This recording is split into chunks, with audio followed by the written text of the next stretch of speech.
পদূলি মুখত হেপাহৰ ভোগালী মাজবাটৰ গুড়ৰ আছে সুনাম। গাঁওখনৰ গুড়ে দখল কৰে বিভিন্ন ঠাইৰ বজাৰ। সুস্বাদু গুড় প্ৰস্তুত কৰাত ব্যস্ত কুঁহিয়াৰ খেতিয়কসকল। অসমীয়াৰ হেপাহৰ ভোগালী বিহু এতিয়া পদূলি মুখত। ৰাজ্যজুৰি ভোগালীক আদৰিবলৈ পাৰ ভঙা উৎসাহ। ভোগৰ উৎসৱ ভোগালী বুলি ক'লে বিভিন্ন ধৰণৰ পিঠা পনা, চিৰা, দৈ, গুড় আদিয়ে মূল। ভোগৰ উৎসৱ ভোগালী আহিলে মাজবাট অঞ্চলৰ কুঁহিয়াৰ খেতিয়কসকলৰ মাজত ব্যাপক ব্যস্ততা দেখা পোৱা যায় প্ৰতি বছৰেই। মাজবাটৰ গুড়ৰ এক বিশেষ সুনামো আছে। ইয়াৰ নিৰ্ভেজাল গুড় ওদালগুৰি, শোণিতপুৰ আৰু দৰং জিলাৰ বজাৰ দখল কৰি আহিছে। মাজবাটৰ ২ নং খামটোবাৰী গাঁৱত প্ৰায় ২৫টা পৰিয়ালে কুঁহিয়াৰ খেতি কৰি সুস্বাদু গুড় প্ৰস্তুত কৰি বজাৰত বিক্ৰী কৰি জীৱন জীৱিকা চলাই আহিছে। গাঁওখনৰ ৰামনিৱাস মাল্লা নামৰ লোকজনে ২০ বিঘা মাটিত কৃষকজনে গুড়ৰ খেতি কৰি ভোগালীৰ বজাৰৰ বাবে সুস্বাদু গুড় প্ৰস্তুত কৰিছে। ৰামনিৱাস মাল্লা হয়।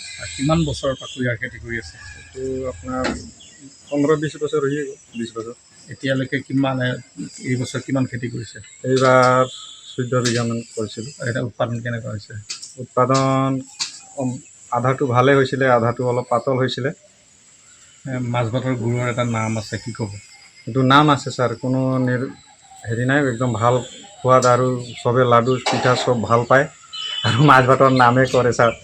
গুৱাহাটীলৈকে পৰ্যন্ত মানুহ লৈ গৈছে, ১০-১৫ জন মানুহ, চবে ভালে পাইছে। আৰু ক'ত ক'ত যায় ইয়াৰ পৰা যোন য'ত আলহী আছে গোটেই মানুহ মাজবাটৰ বেছি প্ৰায়ভাগে মানে গুড়টো লৈ যায় ছাৰ। দামবিলাক কেনেকুৱা হৈছে এইবাৰ? দাম ছাৰ চবক মিলাইয়ে ধৰা হৈছে, ৬০, ৭০, ৮০ এনেকৈ বিক্ৰী হৈ আছে ঘৰৰ পৰা।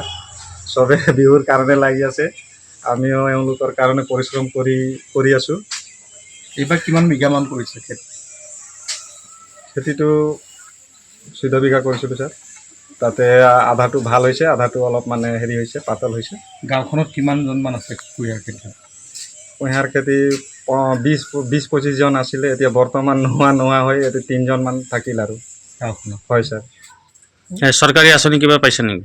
চাকৰি আঁচনি একো পোৱা নাই ছাৰ। কিবা ক'বা নেকি অসম চৰকাৰক? এইটোৱে আমাক সহায় সহযোগ কৰক।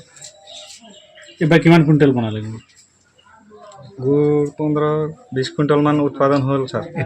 লৈয়ে গৈ আছে, বিহুৰ কাৰণে লৈ গৈ আছে। পাইকাৰী আৰু খুচুৰা আৰু চবে মানে নামে কৰি আছে ছাৰ। কোনো কোৱা নাই যে অলপো মানে গুড়টো হেৰি আছে বুলি।